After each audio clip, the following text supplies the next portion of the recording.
Hello， 大家好，欢迎回到我的频道，我是主持人 Big Joe。那上期节目呢，我们采访了刘宇佳人生的一个历程。他19岁就大学毕业，然后进入微软，成为一个产品经理。那现在呢，就已经成为了一家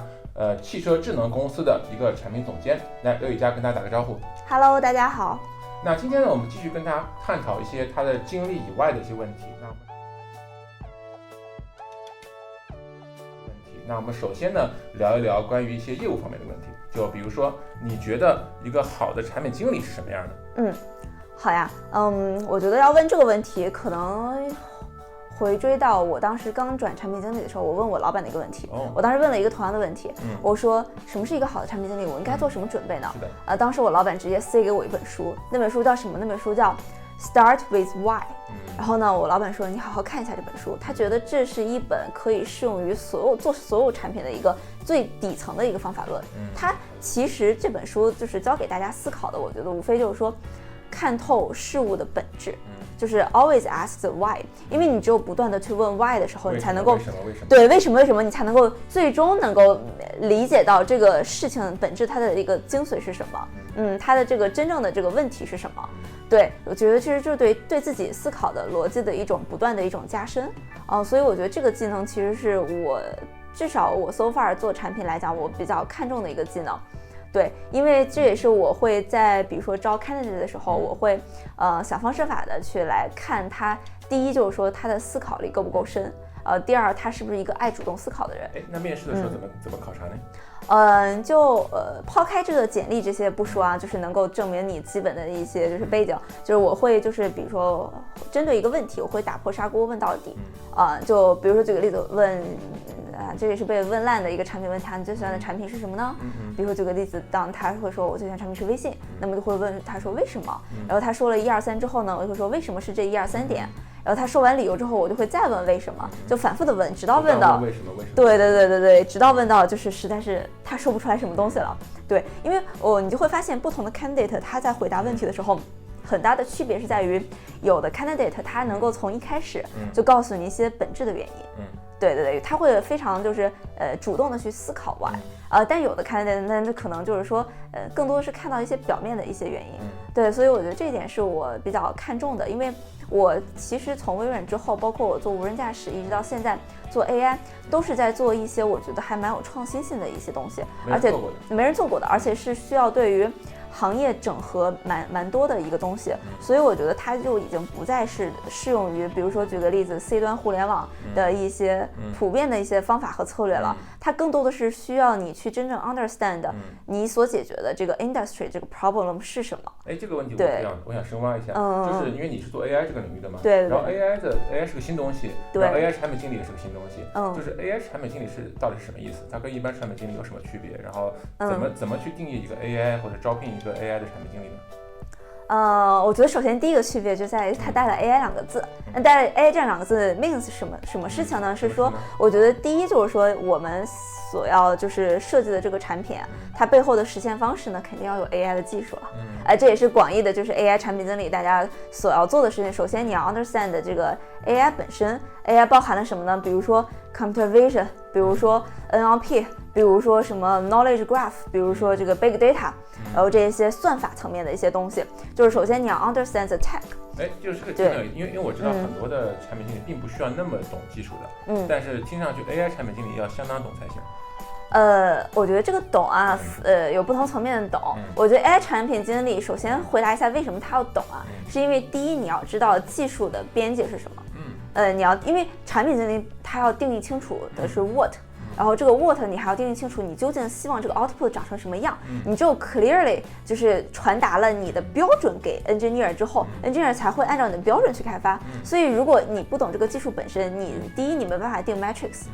第二你也没办法知道它的边界可行性到底是什么。对，你就会因为坦白讲，就是 AI 是很贵的，贵就贵在数据的这个标注啊什么的。就是如果你去盲目的就是去做一个东西的话，你不知道它技术带来的成本和你的 trade off 的话，那么我觉得你很容易就会投入了很多资源，然后呢 ROI 就会变得低。我觉得第一点要知道技术的边界。说这个东西我就想起来一个段子，就是前段时间好像有2个人打起来了。一个产品经理对一个程序员说，你给我做个 APP， 它能让一个手机的这个背景的颜色跟这个人的手机壳的颜色一致，然后这个程序员就把它打了一顿。这个好像就属于边界不清，对吧？对，边界不清楚，对，所以这也是我想引出的第二点，就是说为了能够让产品经理和 engineer 和平共处，其实产品经理和 engineer 大家是在 team up，就是说一个人去定义这个事情，一个人去按照他定义去开发，那么你就必须让就是 engineer 真的就是很服你。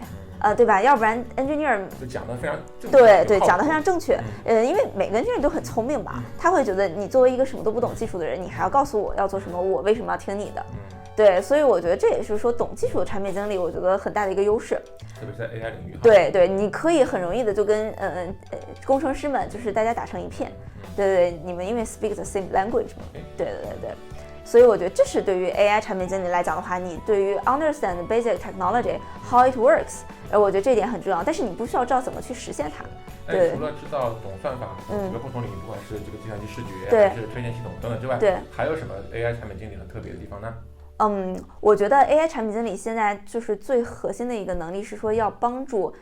AI 技术落地。我经常会用一个比喻啊，在跟大家讲的时候，就是说，比如说我过去在 Momenta， 我们是一个科学家创办的一个 AI 的技术公司，我们有很牛的算法，但是呢，我作为一个产品经理，我就好比算法是我的一把锤子，我现在就是我知道我这个锤子很厉害，但是我在找我究竟应该敲什么钉子，我能把这个钉子敲进去。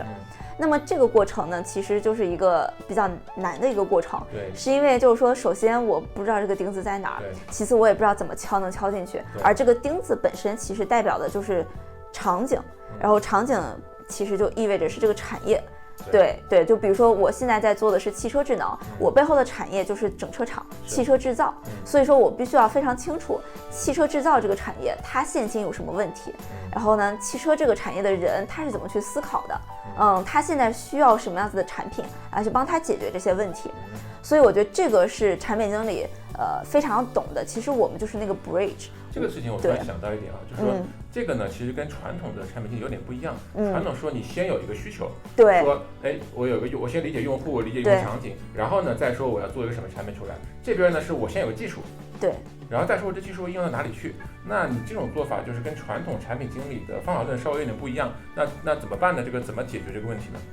我觉得这其实是一个正常的过程，因为传统行业它是属于产品为导向，是因为技术没有瓶颈，对，技术没有局限性，基本上产品经理开发一个 APP， 我怎么设计你就怎么做。但 AI 不一样，我觉得 AI 是就当一个新技术或者是一个新的突破发生的时候，必定是首先从技术方面去寻求一些突破的。你比如说当那个 AlphaGo 火起来的时候，就是会 AI 整个行业就有很多的人才涌进去，做一些技术性的一些探索和改革。那么我觉得这个时候就是一个比较技术为主导的一个方向了。那么当就是我觉得现在比如说举个例子，无人驾驶，很多的一些 AI 的一些技术公司在往这个领域去投精力去开始做的时候，我觉得现在已经到了一个技术慢慢的越来越成熟，但是大家是需要把技术能够落地，能够真正的产品化。所谓产品化就是说这件事情真正被人使用的过程中你产生了反馈，你通过这个反馈来不断的去寻找技术下面迭代和改进的方向。这个点很重要。但这个地方有什么方法论吗？因为这个很明显跟传统产品经理方法论是有点不一样的。那怎么做呢？怎么做到这一点呢？所以说这点就是我刚刚说到，就是说我现在就需要就是 AI 的产品经理更懂产业本身，产业本身的问题。因为其实坦白讲 AI 是一个比较 to B 的东西，是的，因为我觉得 AI 下面技术最多的应用还是在解决 to B 的问题，因为这企业端，因为这才是能真正算得清楚钱，并且有很大的一些价值的一些事情，降本提效嘛，帮助企业。那么这个时候我觉得做 to B 的产品，你就非常需要的是说商业模式的判断，因为很多时候不是说这个产品本身做得好这就够了。比如说 C 端产品经理很简单，我觉得大家只需要就是说我做一个牛逼的产品，那一定会有用户喜欢它。我作为 C 端产品经理，你不要 diss 我。没有，表示非常不同意。没有，一点也不简单。好，继续。对，就是我就是说，因为就是可能大家思考问题的逻辑不一样。比如说有的时候我觉得我会更现实一点，我说的简单是一种很理想性的，就是你们就在设计一款好的产品，但是我觉得我作为 B 端产品经理，我不是在设计。 B 端相当复杂。对，我觉得我更多的是在 sell 我的产品，对，就是我一直觉得不是好的销售的 B 端的产品经理，他不是一个好的产品经理，不是一个好的工程师。对，所以就是有的时候我真的是非常需要，首先有的就是商业模式，我的客户到底是谁，我客户需要什么，然后我再拿着我的锤头帮他去敲他的钉子。所以就是为什么我现在会从Momenta离开，加入了现在这样一家公司，因为现在这家公司在我看来更深入产业本身，落地落得好，有场景。所以这也是我现在觉得做产品来讲是会给我更多的一些平台和空间。那从业务角度来说哈，那我们今天因为抓住了一个做无人车和这个智能汽车的产品经理，那你觉得现在这个智能汽车、无人汽车现在发展的一个什么情况？大家对它的这个外界的理解和你们内部看到的东西有什么不同吗？我觉得无人车分两块，就是我们大家一直都用这个 L 级来去形容它的智能化程度，就是智能化程度就是说需要人参与多少。那么比如说大家现在有2级分化，一种是像特斯拉的 Autopilot 这样，人还在车上，我还是车主，但是呢，我会提供一些驾驶辅助。我想解放双手的时候，我解放双手；我想开车的时候，我开车。那么这个时候，它的核心的一个理念是说，给人在开车带来更好的驾驶体验感。所以是人在车上，我怎么能够给他更好的体验感，满足他的各种需求，是一个辅助。对，然后这个辅助呢，不仅包含我帮你开车，还包含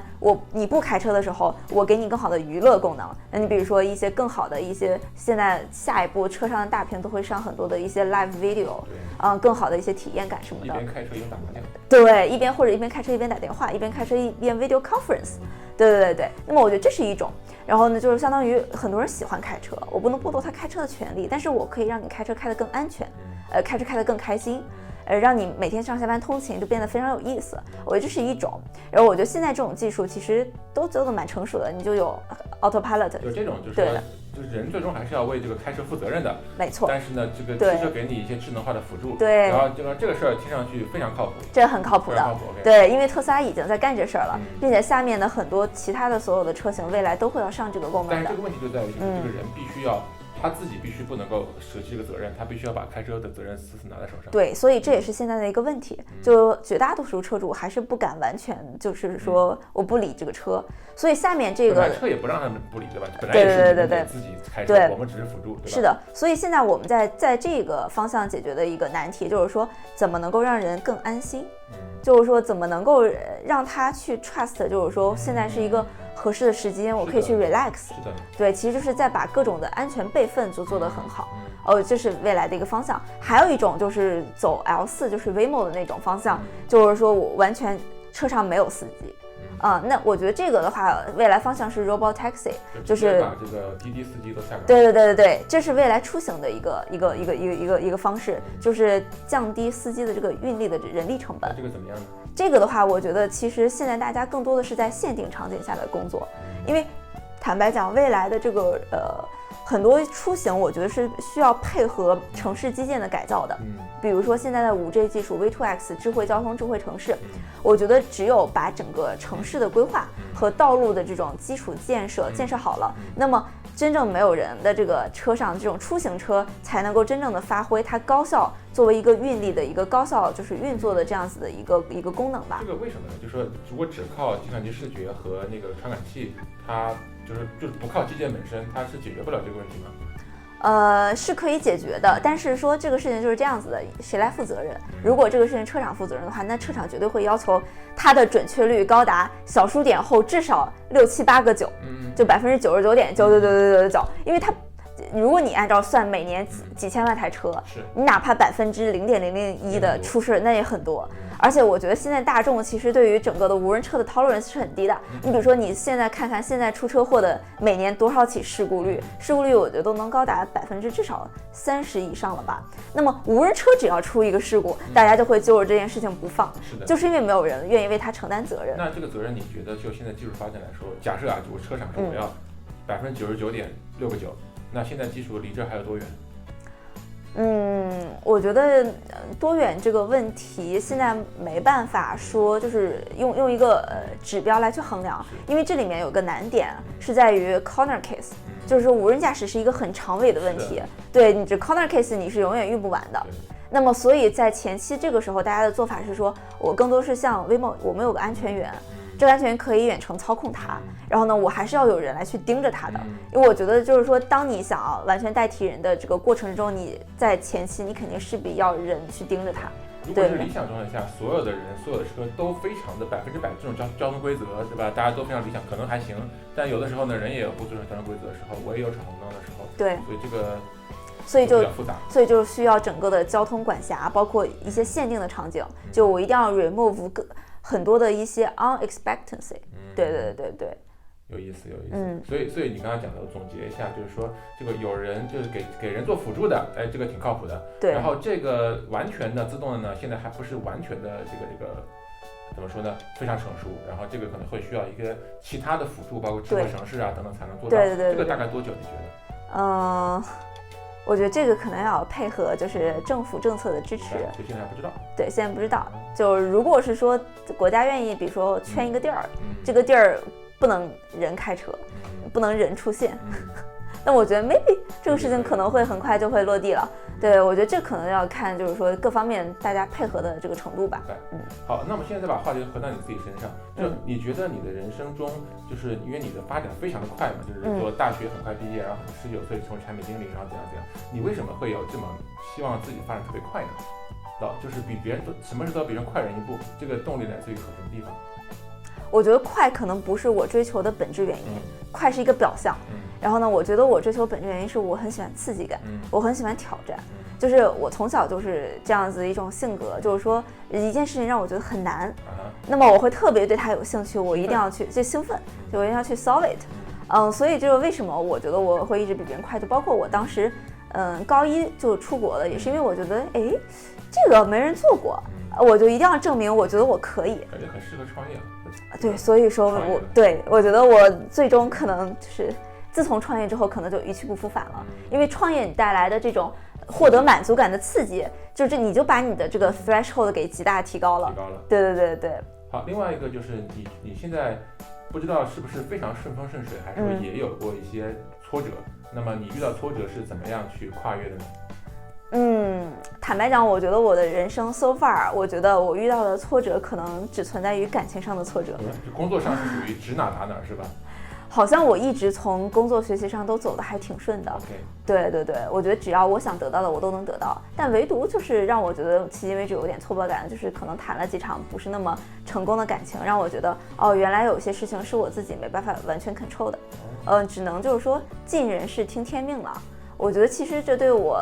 的工作来讲也是有一个很大的一个改变吧。生活工作融合。对，生活工作融合，因为你在感情上你所经历的挫折，让你去看到的一些感想，然后学习到的一些东西，让我做了一个，比如说我现在成为了一个 people manager，我其实觉得对于我如何管理自己的下属，或者是管理每一个人自己的预期的时候，我觉得都会带来很大的帮助。对，没有经历过失败的人，那不管在什么地方经历了一次失败，哪怕不是在工作上，也会有非常大的一个打击。对，是的。所以就是老娘这么棒，对吧？还怎么样？还要分手的。对，就后来就意识到，其实生活中不是所有事情都是0或1，或者不是所有事情都可以用成功或失败来 measure。对。好，感谢分享这么 personal 的事情给大家。好，那么接下来想知道你有没有什么人生的心法可以跟大家做一个分享呢？人生的心法，我觉得就是可能回到我刚刚说到的，我是一个很喜欢刺激的人，就是追求新鲜感和刺激。我觉得如果用前段时间很火的一部电影来讲，我觉得我有点像哪吒。哪吒就是有一个至理名言嘛，就是我命由我不由天，就是我觉得是让我觉得非常有少年气。所以就是我现在在招人的时候，我也特别喜欢有少年气的人。我觉得这跟年龄无关啊，不是说少年气一定都是小孩，我觉得他更多的就是对于永远不安于现状，永远是希望能够为此努力做出一些改变。所以我觉得只要有这样子的 mindset 的人，我觉得其实大家坦白讲，智力上来讲，我不觉得大家真的就是有很大的差异，除非那种天才级别的人物。我觉得大家更多的就是说每个人追求的东西不一样，所以才会导致每个人后面人生轨迹上，其实大家会越差越远。对，所以我觉得我的话可能就是因为天生性格的问题，所以就是总是喜欢去追求一些挑战，所以才会让自己的人生就一直在做加速。所以说你的这个分享就是说，大家要去挑战一些事情，大家要有一个少年心。我觉得就是这个意思哈，就是接受变化。接受变化。对，我觉得拥抱变化吧，拥抱变化。我觉得变化不是一件可怕的事情，尤其在现在这个年代。对。好，非常感谢雨佳2期节目的一个分享，讲了他的人生里程，也讲了很多业界的关于这个专业的一些问题。那在这次节目的最后呢，雨佳，你有没有什么事情大家可以帮到你的呢？因为我现在在新的一个公司，我们非常需要有更多，就是说像我们一样，就是想要创业，并且想要在整个无人驾驶和未来出行方向参与贡献出自己一份力量的人一起加入的。就是所以我这边其实我 looking for 就是产品经理，但是也不只局限于产品经理，比如说我们还有研发岗位，有商务岗位，有很多岗位，但是核心我们是希望的是说能够有跟我们一样就是追求的人，所谓的有少年气的人，愿意加入我们这样子的一个朝气蓬勃的组织，愿意去解决就是说未来整个出行和整个汽车行业的这样子的一个很大的变革这样一件事情。对，所以我这边会look for 比如说有 MBA 背景的小伙伴，然后呢有过创业经历的小伙伴，然后来一起加入我们的团队，然后呢大家一起在这个团队里面就是一起学习，共同成长。雨佳的邮箱地址打在我们的这样的一个屏幕上，大家如果对加入他们这个公司叫做先斗智能有兴趣的话呢，不管是想做产品经理，还是想做商务、想做工程，都可以跟他联系。然后是公司在哪儿？我们在上海、北京都有，然后对。所以说，如果不管是国内的小伙伴在北京、上海的，还是海外小伙伴想要回国来做这个智能汽车这方面的一些事情的话，想对回到北京、回到上海有兴趣呢，都可以联系这样的一个邮箱，然后跟这个雨佳联系。好，那我们今天的节目就到这个地方了，也感谢雨佳两期节目来跟我们做这样一个分享。好，谢谢大家。好，再见，拜拜。